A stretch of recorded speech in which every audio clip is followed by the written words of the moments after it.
Hello, my name is Liz and I'm one of the producers here at the Cyberwire. In this episode of Caveat, we are going to be doing a special encore for you. I chose this episode because of our guest Glyn Moody. He's a fantastic author and journalist who wrote his own book. I found it fascinating to hear him discuss about copyright laws. As someone who works in the media, copyright laws are a very serious threat. I hope you enjoy this episode of Caveat as much as I did. And as always, I want to thank you for listening. Please enjoy.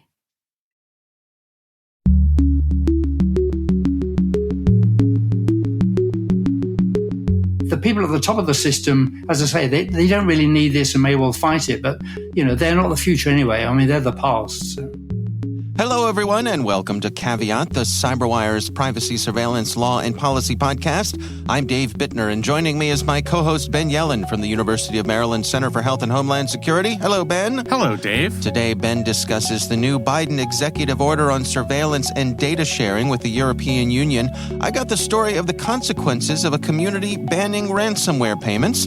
And later in the show, Ben's conversation with Glyn Moody, author of the new book, Walled Culture, How Big Content Uses Technology and the Law to Lock Down Culture and Keep Creators Poor. While this show covers legal topics and Ben is a lawyer, the views expressed do not constitute legal advice. For official legal advice on any of the topics we cover, please contact your attorney.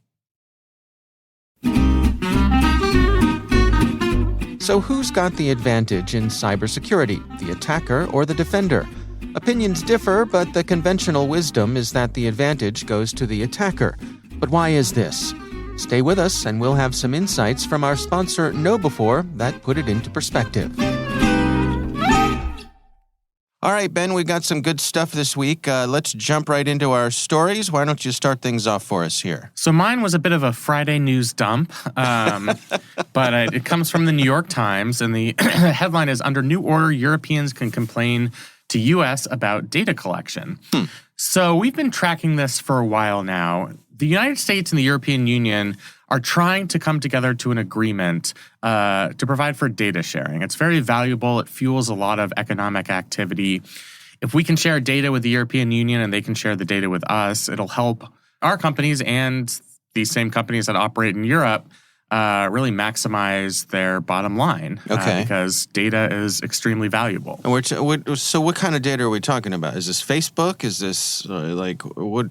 Yes. The companies they mentioned specifically in this article are Facebook, Google, et cetera. Okay. And the biggies. Yeah, exactly. Okay. And it's been a very economically beneficial arrangement. The problem with this type of data sharing has come up in a couple of cases that have made their way to the European Court of Justice. So we had an agreement on data sharing with the European Union that was in place about 10 years ago. And then the Edward Snowden revelations happened, and the European Union and many of its member states became skeptical about the U.S. surveillance state and whether the data of citizens in the European Union was safe considering some of our surveillance authorities. Then GDPR came later in the decade, and it enhanced the privacy rights of members of the European Union, so it became even more of a problem. The first agreement was struck down in a case brought by a privacy activist, Mr. Max Schrems, who is a recurring character in this story. Right. So the U.S. and the European Union came to a new agreement to try to ameliorate some of the complaints from Mr. Schrems and others in light of GDPR. That agreement was also struck down in Schrems 2, the second Schrems case, where the European Court of Justice said that the U.S. had not properly reformed its surveillance laws. They cited a couple of surveillance authorities, Section 702 of the FISA Amendments Act, Executive Order 12333. The European Court of Justice said that the data of European citizens was not safe as it traveled through the United States. So since Schrems 2, the U.S. and the European Union have been trying to work closely on an agreement that would pass muster in the European Court of Justice. And they have reached a preliminary agreement, and that's reflected in this executive order. The big new provision here is giving Europeans the ability to protest when they believe their personal information has been caught in America's online surveillance dragnet. So If any citizen in the European Union or any government official, for that matter, feels that their communications have been caught up in our massive surveillance programs, they can complain to an official in the Office of the Director of National Intelligence, and it will go in front of a new entity called the Data Protection Review Court. And that's going to be an independent review body. So there's sort of a desperation here. I mean, we might be heading into an economic downturn. This is productive economic activity. So the U.S. and the European Union certainly have incentive to come to an agreement. And the Biden administration, in announcing this step, is trying to foster that agreement. The issue comes back to the main character in this story, Mr. Schrems. He is the privacy advocate and has been the plaintiff on the first two lawsuits. When I read this executive order, I was like, this is probably going to satisfy Schrems, and we might have a working data sharing agreement that's equitable for both the European Union and the United States. But they interviewed Mr. Schrems at the end of this article, and he said, not so fast. His exact quote is, "At first sight, it seems that the core issues were not solved, and he thinks that this is going to go back in front of the European Court of Justice sooner or later." So we could be staring down the barrel of Schrems 3. And frankly, I don't know what else the Biden administration can do to satisfy the concerns of Schrems without significantly curtailing our surveillance state, which sounds great in theory, but it's just not going to happen. I mean, we're having a debate next year about Foreign Intelligence Surveillance Act and Section 702, which is up for reauthorization. Right. And there's not much appetite to curtail it with the threat landscape up there. It's possible that new civil liberties protections are added. But until we do that, if the European Union and Mr. Schrems are not satisfied with this new executive order, then I think it may be a while until we have a really robust data sharing agreement in place. So, I mean, isn't this a fundamental difference in approach to privacy? Yeah, I mean, that's really what's being reflected here, is that we may value certain civil liberties more than our European counterparts, particularly the First Amendment. I think that's something we've discussed. Yeah. Because of GDPR and the political culture and some of the unique constitutions within European member states, there is more of a culture of privacy. They have a data privacy regulation. We do not at the federal level. So I think this is something that particularly their courts have become, I don't want to say obsessed with, but it's really become a fundamental value reflected in the European Union.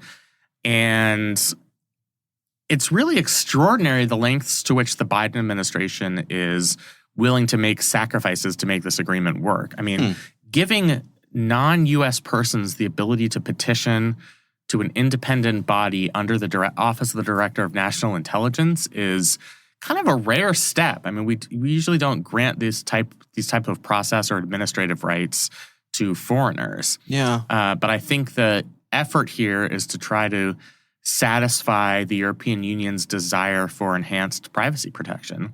And it seems like the political leaders in the European Union agree with this. It's just Schrems and the European Court of Justice that have to be brought on board. And until that happens, I don't think we can have any confidence. If you're working for one of the big tech companies, I don't think you can have confidence that this agreement is going to be maintained. Help me understand this right to protest. I mean, okay, so I'm a European citizen. I am upset about something. I can bring my case in front of this new group. Then what? Do they have the power to make any change? Can anything happen? Or do they pat me on the head and say, "We hear you"? Well, I think that's a good question. I mean, that's going to be developed in regulations, what the actual legal relief is here. Okay. It's an independent review body, meaning it will have statutory authority. My guess is that they would be able to issue some type of injunction against whatever company is complying with the surveillance, or maybe against the federal agency that's conducting the surveillance. But I don't think we're going to know exactly how that process is going to work until this is implemented. So it's not like a full court proceeding. It's more of like going in front of an administrative law judge. Okay. It's Go on. Yeah, I mean, I guess you're not going to have the type of adversarial proceeding that you'd have if it was a plaintiff versus a defendant. It's going to be one party pleading their case in front of this independent review body. Huh. And we just don't know anything about what this review body is going to look like. Right. Okay. I don't know how the members of this independent body are going to be appointed. Once that happens, I mean, the makeup of this review body could be different depending on the presidential administration that's in power. So I think a lot of that kind of future outlook on the real power involved in this executive order is kind of murky at the moment. Do you think that this kind of economic pressure or acknowledgement of an economic need could be something that moves the needle in terms of our nation's approach to privacy? That's the $1 million question here. I mean, it seems, and I'll go beyond that, I mean, I think the reality is that our surveillance practices are hurting us economically. If we can't come up with a deal that enables the flow of data that underpins more than $1 trillion in cross-border trade and investment, and that's according to our Commerce Secretary, Gina Raimondo, if we have to give that up because we're not willing to curtail some of our surveillance practices, I think that's pretty revealing about our national values. We're giving up a lot of money to maintain surveillance powers, but it's not something that's entirely surprising. I mean, we've been having this conversation for the past 20 years. Some of the tools that have specifically been mentioned in these Schrems cases are tools that our executive agencies do not want to give up. And that's true under the Trump administration, Biden administration, et cetera. These are the crown jewels of national intelligence. They were used for counterterrorism operations, and many of them have been successful in thwarting potential terrorist attacks. Now they're being used as authorities to deal with the threat of Russian aggression. So it's one of those things where even if there is an economic sacrifice, I don't see our country, our Congress, our administration willing to significantly curtail the type of surveillance authorities that they value so much. And you can understand why they value them. I mean, it's protecting our national security. It does not come without a cost. And this is the cost that we're bearing. I think the Biden administration is trying to nudge things in the right direction and see if it sticks. And I think it comes down to whether the European Court of Justice and Schrems are satisfied with the steps that have been taken here. I think it would take a lot more for them to actually consider curtailing our own surveillance practices to placate our European allies. What about Mr. Schrems himself? What about Mr. Schrems himself? I guess, I mean, could the folks on the other side of the pond say, "We've had enough of you. We're gonna move you to a different position." you know what I'm saying? They could try, Right. but he has under GDPR a cause of action that he can bring in front of European courts, and if the courts are amenable to his complaints, which they clearly are, then there's nothing that government officials can do about it. I mean, you can come to an agreement. He's doing what he should be doing. I mean, he's doing what he was put there to do. Right? Exactly. It's the raison d'etre. Am I pronouncing that correctly? Close enough for me. Okay. It is the reason Max Schrems wakes up in the morning. Right. To protest U.S. surveillance practices and the threat it poses to European users of the internet. Right. And I don't think he's going to stop just because the powers that be in Brussels try to tell him to knock it off. Yeah. I mean, that's just not who he is. And I don't think that's what the courts, the European courts, are amenable to doing. Okay.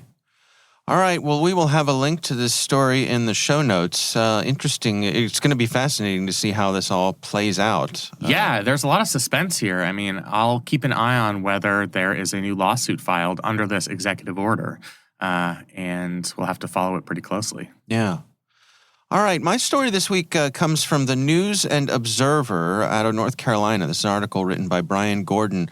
And it is an interesting example of a community banning the payment or even communication with ransomware actors, with the bad guys who are hitting them with ransomware. So, a little bit of backstory here.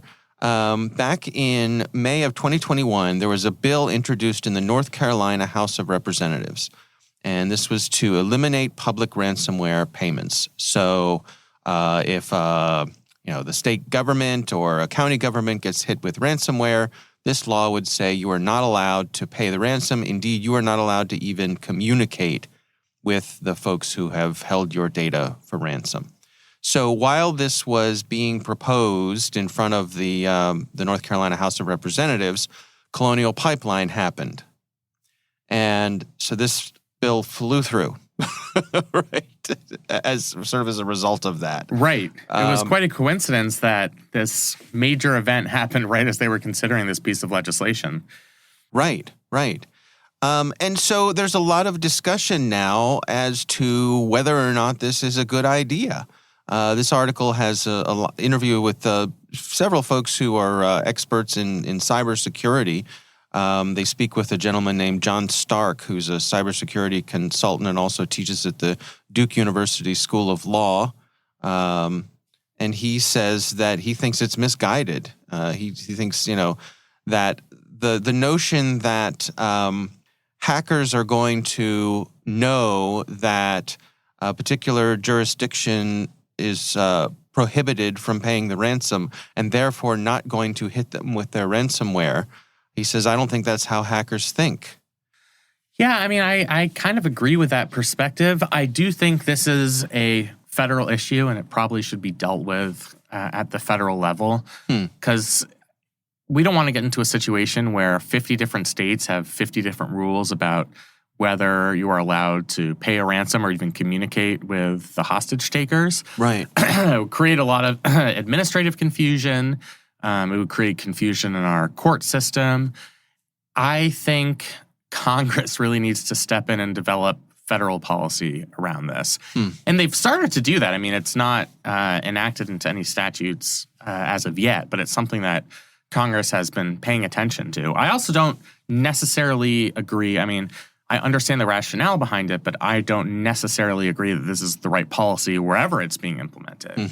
There are certainly downsides, especially for the entities that have been attacked via ransomware, to prohibiting ransomware payments. I mean, sometimes it is within the short-term interest of the company or the local government to pay the ransom. And being barred from doing so by the state government is going to create a lot of potential conflict. It could be a situation where maybe they hire consultants to evaluate the ransomware attackers, and it's some type of group that has been known to actually accept ransom payments and release the relevant data. Right. And at that point, local governments face a very difficult choice.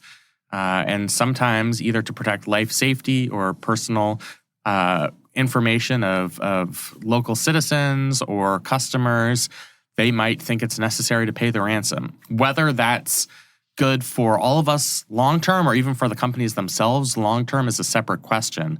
But I think the iron hammer of the state government coming down on these companies is not a wise way to enact this type of policy change. Yeah, this article describes what's going on here, and it's interesting because there's also a requirement for reporting. So governments and public schools have to alert the state if they fall victim to a ransomware attack. And at that point, there's a joint cybersecurity task force, which the North Carolina governor established. They will travel to the site of the attack, assess the issue, and develop corrective actions. They don't detail the corrective actions, citing security reasons. They sound like the coolest superheroes ever. They're activated. Yeah, they go to the cybermobile and go on site to solve these problems. Yeah. But it's interesting, like, what are the corrective actions? Obviously, we know how people try to recover from a ransomware attack. And so if paying the ransom is off the table, that limits the number of things you can do. I wonder, there's a part of me that wonders, they assess the issue and develop corrective actions. Could one of the corrective actions be paying an outside party to pay the ransom? Yeah, we didn't pay the ransom. We were just paying this consulting group. Magic. I don't know what happened, but magically and mystically, our files we got them back. Yeah, I think that would be called laundering money. I see. But I'm not sure how North Carolina would deal with such a situation. Really, the solution here, and this is mentioned by many experts in the article, is just to increase funding on the front end to prevent cyber attacks in the first place. Right. And in normal times, we could say, well, that funding is just not available. States are strapped for cash. Yeah. That's not true right now. States are not strapped for cash. States are getting money from the federal government through Biden administration policy to implement corrective measures on cybersecurity. Mm-hmm. That is filtering down to state governments. And if they're going to pass legislation like this, I think it would behoove these state governments to really put investments on protecting state and local government agencies, protecting business, implementing the NIST framework where possible, best practices. I think more work on the preventative side is more beneficial than having this ironclad rule about paying or not paying a ransom, which, especially for the private sector, is just sometimes a very difficult decision to make and probably not something that most businesses or even local governments want the state involved in. Right. All right, well, I will have a link to that in our show notes, of course. We would love to hear from you. If there's something you'd like us to consider for the show, you can email us. It's caveat@thecyberwire.com.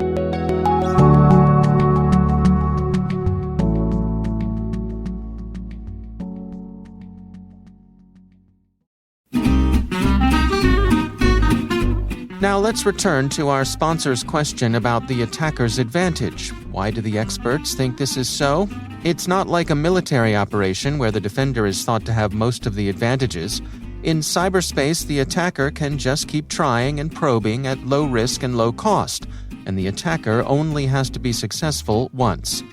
And as KnowBe4 points out, email filters designed to keep malicious spam out have a failure rate of 7 to 10%. If your technical defenses fail in 1 out of 10 tries, you're out of luck and maybe out of business. Your best last line of defense is your human firewall. You can test that firewall with KnowBe4's free phishing test, which you can order up at knowbe4.com/phishing test. That's knowbe4.com/phishing test.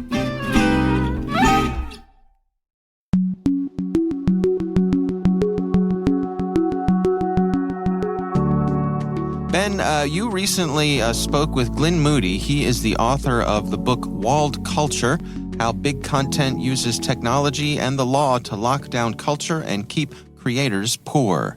Here's Ben and Glyn Moody. The problem is that copyright in particular, which is the main focus of my sort of interest recently, worked pretty well for the first 200 or so years. And therefore, the copyright industry has evolved and copyright laws have evolved, assuming that that would always be the case. Not an unreasonable assumption. And then 30 years ago, along came the digital world.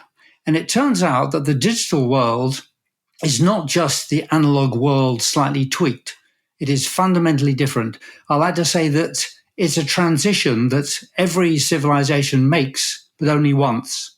It's so profound in terms of that change. And the key changes are that in the analog world, you're essentially dealing with objects, physical objects. It's very hard to make copies of those objects, and they tend to be imperfect. So it's quite easy to police the whole business of copies because you can see when people are doing it and you can take them away. You can take away their printing press. In the digital world, anyone with a computer, anyone with a smartphone can make a perfect copy of any digital file. Anyone with a connection to the internet can share that perfect copy with whatever the number is today, 5 billion, 6 billion people on the internet. And so the difference from the old analog world when copying was hard and easy to police is now profound because it's incredibly easy to make copies and it's impossible to stop people sharing them. The copyright industry, for obvious reasons, doesn't like that. Copyright law still hasn't recognized that.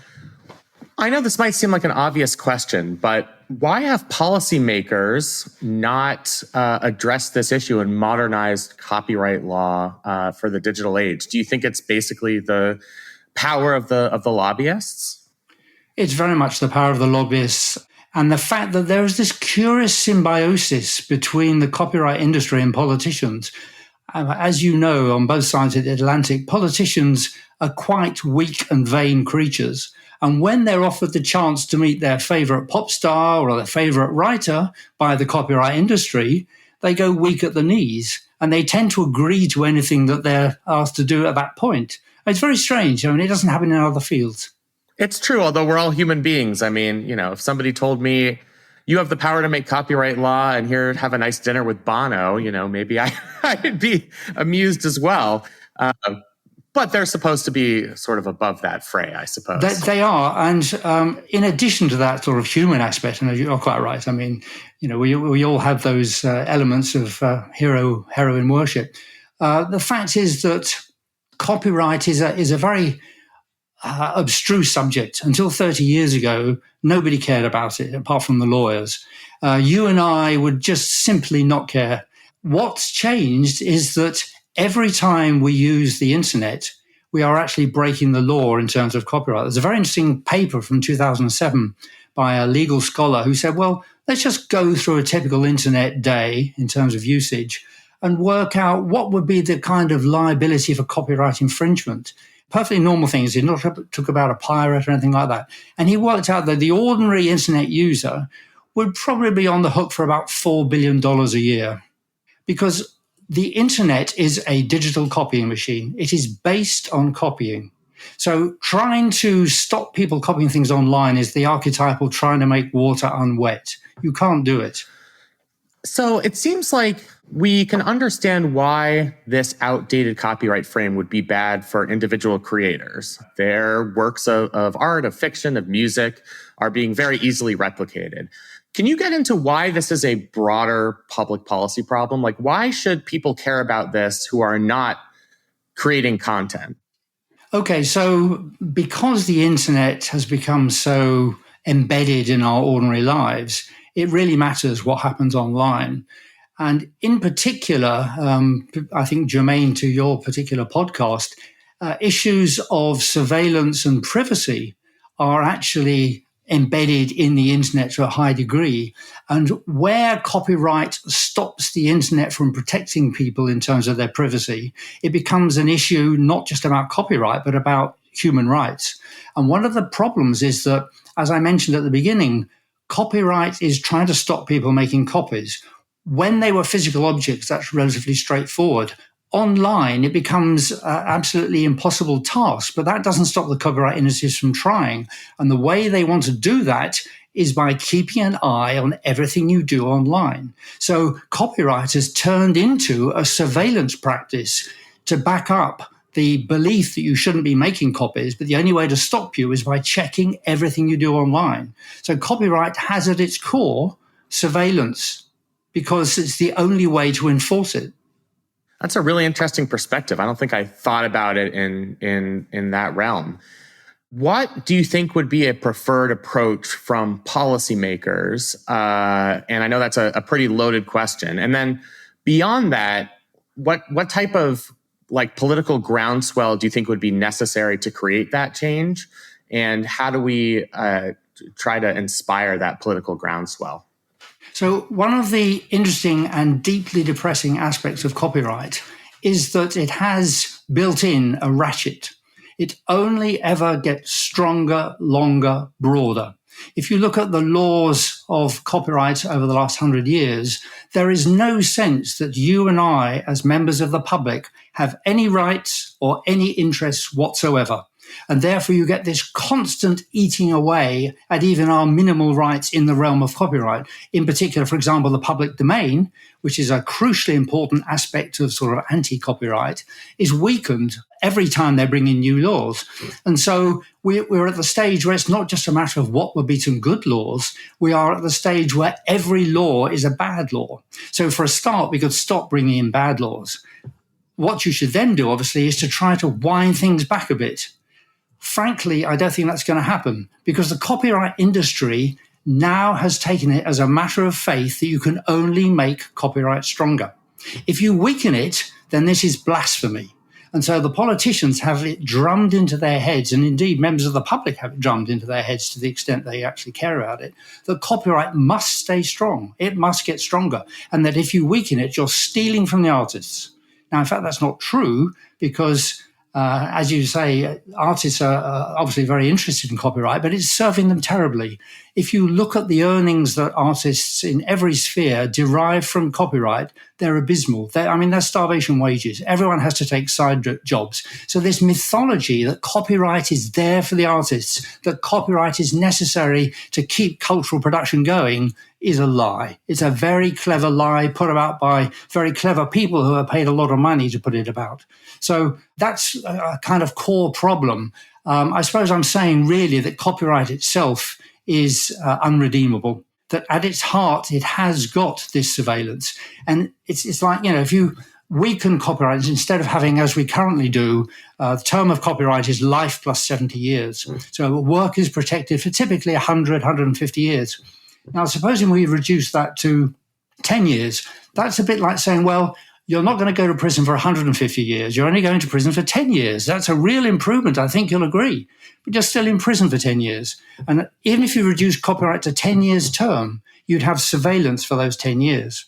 So if you think, as I'm sure you do, surveillance is not a good idea and privacy is quite important, then even reducing to 10 years isn't a solution. So what my book is trying to hint at, slightly boldly perhaps, is that maybe we should try to rethink the entire system and come up with something better that doesn't take away our fundamental human rights. So just to play devil's advocate, if I'm somebody who is concerned that your preferred approach would be taking a hatchet to 300 years of established copyright law, that would upset a delicate system that we've relied on. I mean, how would you respond? And how would you respond to at least a class of artists and creators who have benefited from the incumbent system? How would you make that argument that your preferred approach, which is, as you say, pretty bold and radical, would actually be of benefit? Okay, so I think there are two things there. One is, what is copyright for? And I would say that it is to reward creators fairly and to maximize the amount of creativity that you and I can enjoy. The current system certainly doesn't do that. I mean, the vast majority of artists are not being rewarded fairly for the work that they do. What's happening is that the intermediaries, the recording companies, the publishers, are doing really well. Just recently, a company went on the public stock exchange and the CEO picked up, $250 million as just a bonus. I don't think many artists are earning that. Now, your point about the ones doing well, you're absolutely right. There's a very small number that do well. And that's very convenient because it means the intermediaries can say, well, what's the problem? Some artists are doing really well. Clearly, you're not working hard enough or, you're not trying hard enough because you too could actually make that. And for them, it's really convenient too because they only have to manage a small number of highly paid artists rather than, as I would prefer, several million well-paid but not highly paid artists. It's much easier for them as a business to manage a few superstars than to pay fairly millions of people. There's also, that's interesting. There's also this problem of collective action. So I remember back to the early 2000s when Napster took over, and that was a major threat to the music industry. But any artist that came out and talked about how Napster was going to cripple their industry, they became a pariah. I mean, I remember Metallica coming out. How do you work around that collective action problem where it might be disadvantageous for individual creators and artists to come out as wanting to reform copyright laws, even if it would be good for the entire industry? Well, again, I mean, the highly paid people may well suffer. I'm not really interested in just the 1%. Personally, I care more about the 99%, in the same way that I care about the creators and not the companies that are making the money. So I want to look at the bigger picture, and I want to find a way whereby more people can make a living from creating great stuff that you and I can enjoy. And what's interesting is that in the same way that the internet has become the problem for the copyright industry, I think the internet is the solution for the creators. Because what's interesting is that you can now call out and reach out to your fans directly and say, look, I would like to write this book. I would like to make this song. No recording company, no publishing company is interested in me. I know you've listened to my music in the past or read my book in the past. Would you fund me for this next work? So people pay forward. They don't pay for the thing that's already been produced. They pay for the thing that will be produced. Now, this true fans approach was first sort of articulated by Kevin Kelly in 2008. And back then it was quite hard for that to work. Moving on those 14 years, it's now pretty easy because we've got all these sites like Kickstarter and Patreon, which makes it incredibly easy and indeed accepted that you do put the money in before something's created. And there are good reasons why you do that, because if you love an artist's work, a creator's output, you want more of it. And it's not unreasonable that you pay them to do that. So if you care, you pay them and then you get more of what you love. So it sounds like a great deal.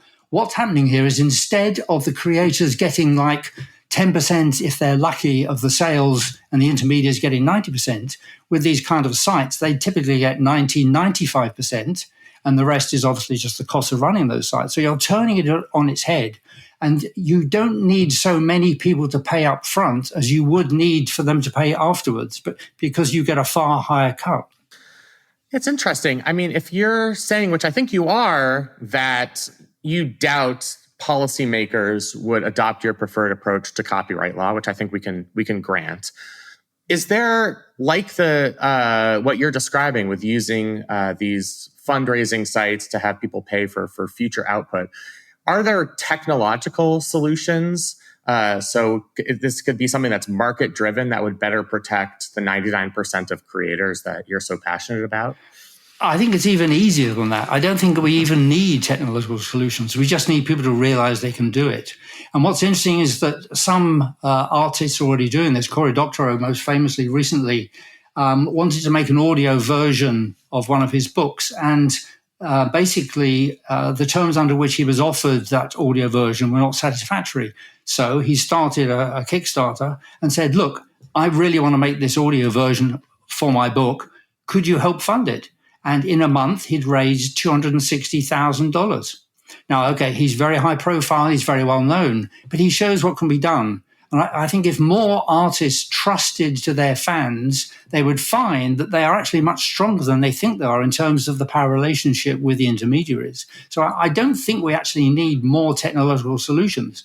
That said, I also think there's a huge opportunity for entrepreneurs here, because we're talking about reinventing the entire kind of cultural production ecosystem, where you don't have the enormous oligopolies, which basically run publishing, music and the film industry. So there's a chance to recreate that process in terms of smaller companies, more agile companies, startups. So I think there's a lot of opportunity to serve the artists rather than serving the intermediaries. So for average consumers like myself, what would your short-term advice be? Should I, if I want a new Radiohead album, should I go to Radiohead's website and just front them a bunch of money and hope that this can get beyond the antiquated copyright laws? What should we do as consumers to help support this proposed transition? So I don't think the Radioheads of this world need this system, and they may indeed fight against it because they're doing pretty well. However, there are, several million talented musicians out there, some of whom you've probably already come across. So throw them some money. Say, look, I think you're really good. I think, you've got a great future. I would love to hear more of your music. Here's $10, $100, whatever you can afford, because that's a great thing. This isn't you've got to pay $10 or $100. Anything you can do, anything you can pay is good. But find the people, the stars of tomorrow, who may not become the stars of tomorrow because the system doesn't care. You can create the new cultural landscape by supporting the creators you love. So that's something that everyone can do now. it's very easy in a sense. The people at the top of the system, as I say, they don't really need this and may well fight it, but they're not the future anyway. I mean, they're the past. So.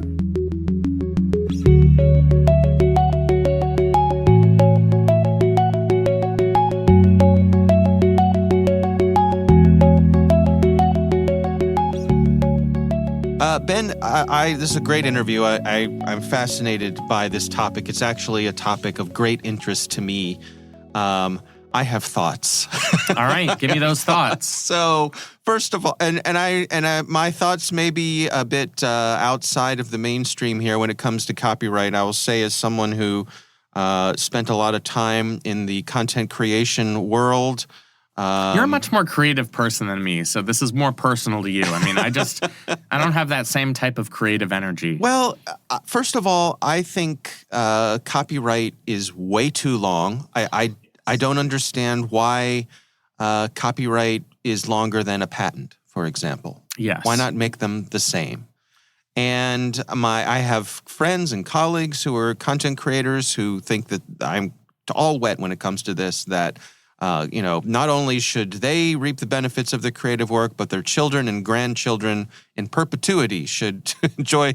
And I just don't agree with that. I think, and the reason for that is, and correct me if I'm wrong here, but it is my understanding that the creation of copyright law in the United States was to protect the public domain. Yes. The public domain was the reason why we have copyright, to give the creators a period of time where they can profit off their work, and so that then it can go into the public domain. It seems to me like that's upside down now, as so few things enter the public domain, and the erosion of fair use that's happened lately is also problematic. I mean, I see folks on YouTube, YouTubers who are clearly commenting on things that have copyright protection, right, but they're doing scholarly analysis of it, and they get hit with copyright violations, and there's no recourse. Right, and it really stops the free flow of information online, and I think our copyright laws, as Glenn was saying, are just outdated in the digital world, right, where there are so many potential fair uses one could make, especially with something like YouTube, because you could, with any creative work, you can analyze it, you can discuss it. Right. And we want people to be able to have that public conversation without constantly being worried that their content is going to be removed, that they're going to be sued under DMCA, Digital Millennium Copyright Act. Right, right. I just think that's bad for all of us. Yeah. I remember, back in the early days of the digital transformation, there was, people were sharing things online, and there was, dare I say, moral panic. Right. And there was a gentleman who was put in jail for videotaping a movie at this movie theater. So he set up his camcorder in the movie theater and videotaped a movie and got caught doing it. And he was convicted and sentenced to more time than he would have gotten for murder. Yeah, I mean, that's insane. Yeah. I kind of thought all those warnings at the beginning of movies, an FBI warning that you used to get on VHS. Right. I thought those warnings weren't as robust or scary as a potential act of violence. But apparently in that one instance it was. Yeah. And I just think that is completely backwards. Yeah. There's also a collective action problem here where any creative person, somebody who writes music, does artwork, is an author, if they're the ones who try to stand up and protect their intellectual property rights, they might get blackballed or be disfavored in the industry. And I think some of them have legitimate claims. I mean, you look back to the Napster era, and it was Metallica that took the hit. Right. And I don't think that's necessarily fair to them. I think this is a policy problem.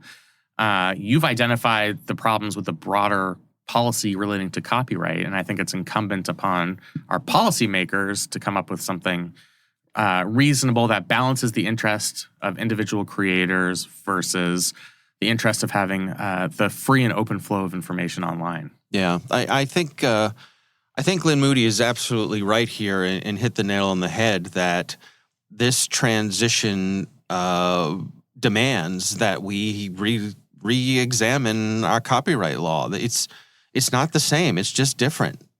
Digital information is different than physical copies of things, and people are operating in the old way as if it's not. And it should be seemingly obvious, right? I mean, it's another. I think it is, but I think they're just the folks who have power, and every time every time Mickey Mouse is about to go into public domain, the copyright gets extended, right? Yeah, exactly. And anybody with incumbent power is always going to fight tooth and nail to protect that power. Yes, there you go. You said it much more eloquently than I did. Oh, well, I never.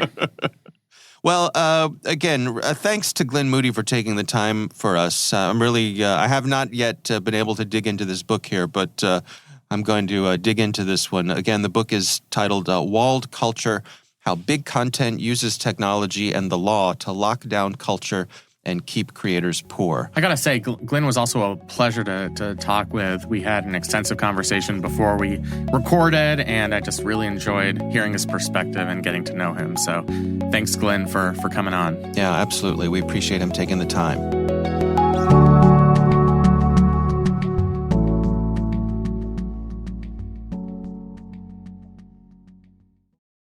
We want to thank all of you for listening, and we want to thank our sponsors at KnowBe4. They are the social engineering experts and the pioneers of new school security awareness training. Be sure to take advantage of their free phishing test, which you can find at knowbe4.com/phishing test. Think of KnowBe4 for your security training.